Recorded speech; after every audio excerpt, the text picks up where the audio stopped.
Hello everyone. This is second lecture on subject Income Tax 2 for BCom 6th semester.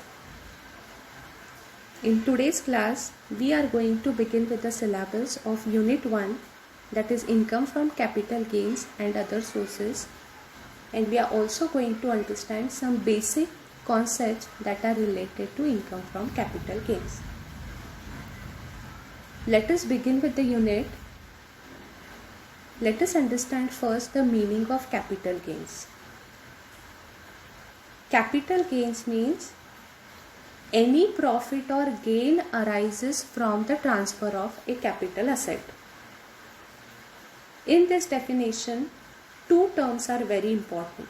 One is transfer and another one is capital asset. We will understand second term first, that is capital asset. Capital asset means any kind of property held by the assessee is known as capital asset. Transfer means sale of the asset. Sale or exchange of ownership from one person to another person. Now we will read the definition once again and understand this concept. A profit or gain arises from the sale of any property held by the assessee is known as capital gain. And we all know that it is a fourth head of income under the incomes chargeable to the tax. It is chargeable under the head capital gains in previous year in which the transfer or sale took place, but provided one thing, that is such gain is not exempted under section 54 to 54H. Next term is capital assets. Capital asset means any property of any kind held by an assessee, whether or not connected with his business and profession. So any kind of property held by the assessee is known as capital asset, irrespective of its use. That means whether it is used for business purpose or professional purpose or for private purpose, doesn't matter. Thus, capital asset may be used for private purpose or for business purpose. The capital asset may be movable or immovable. You may move the capital asset from one place to other place, such as the jewelries, furnitures, bonds, shares, etc. are examples of movable assets, or immovable, which cannot be movable from one place to other place, such as your residential house. Next,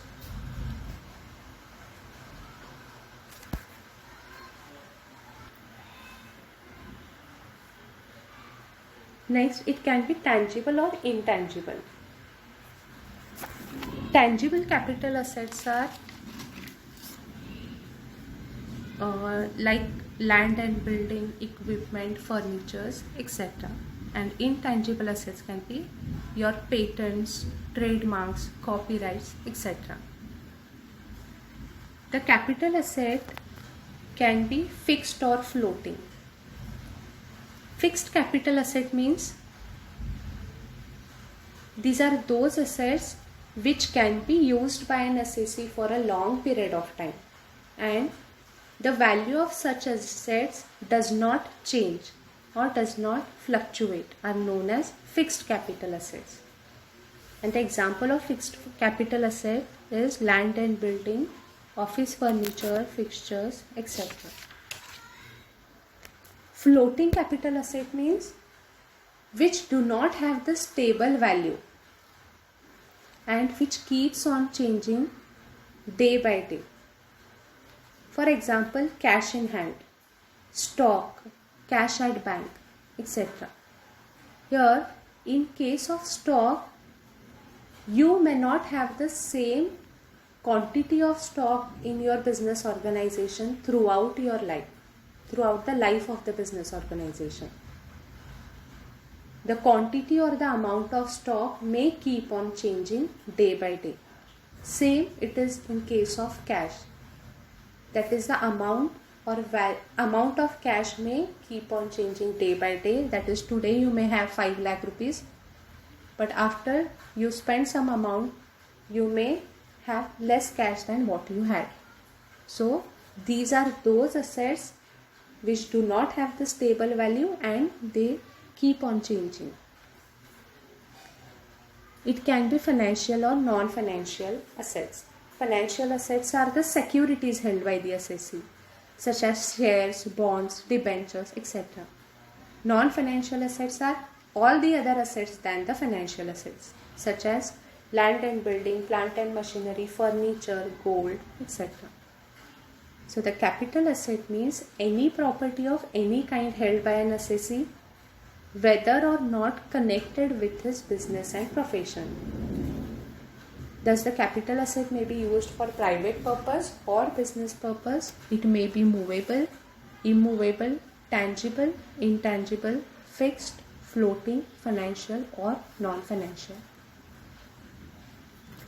There are certain exceptions to this term capital asset. That means there are certain assets which are not treated as capital assets. I would like to explain one or two.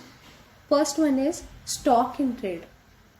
Stock in trade means any stock or raw materials which are held by the assessee for the sake of business or profession are known as stock in trade. So, stock in trade are exceptions to the term capital assets. Means stock in trades are not considered as capital asset. So any gain arises from stock in trade is not called as capital asset, but it is called as profit. Second one is personal effects. Personal effect means these are those assets used by the assessee for his personal use. They are known as personal effects. The examples can be a personal car, scooter, vehicle, television, refrigerator, cooking utensils, etc. And other exceptions to the term capital assets are special bearer bonds of 1991, agricultural land in India, 6.5% gold bonds, 7% gold bonds, gold deposit bonds 2000 used under deposit scheme 1999, deposit certificates issued under gold monetization scheme, etc. So in today's class, we have learned the meaning of capital gains, capital assets and the list of exceptions to the capital assets. Before we wind up, I would like to explain this concept with one example. As I told you, in the definition of capital gains, the term transfer is very important. In relation to this, I would like to give one example. Suppose you have two residential houses, residential house A and residential house B. You have given residential house on rent basis for rupees 5,000 rent per month, and same it is case of residential house B, rupees 5,000 per month. What is the annual rent you receive from residential house A? That is 60,000, 5,000 into 12. Same it is case with B, 60,000. Thus you receive the total rent from your residential houses is 1,20,000.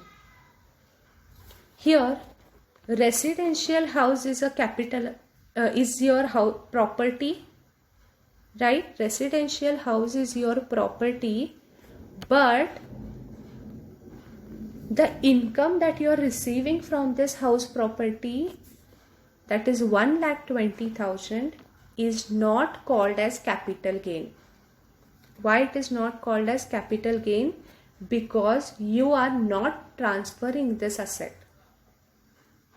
What you are doing is you are giving your residential house to somebody to use it for a certain period of time, and on return you are receiving rent on it of rupees 60,000 on each house, thus you receive 1,20,000. Here the transfer or sale or exchange of ownership is not taking place, therefore this 1,20,000 rupees is income from house property, which falls under second head of income from house property.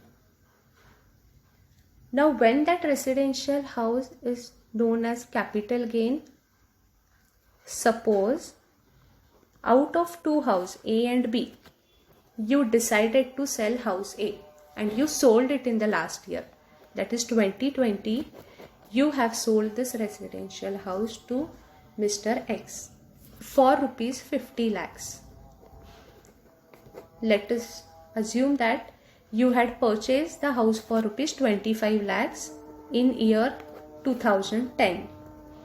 In year 2010, you had purchased this residential house for rupees 25 lakhs, and in 2020, you have sold this house for rupees 50 lakhs. Now, when you had purchased it in year 2010, that is 2010, for rupees 25 lakhs, and now you are selling it for rupees 50 lakhs in 2020. Here you are transferring or you are selling your residential house, or you are exchanging the ownership of your house from you to Mr. X. Here the transfer or sale of your house property takes place.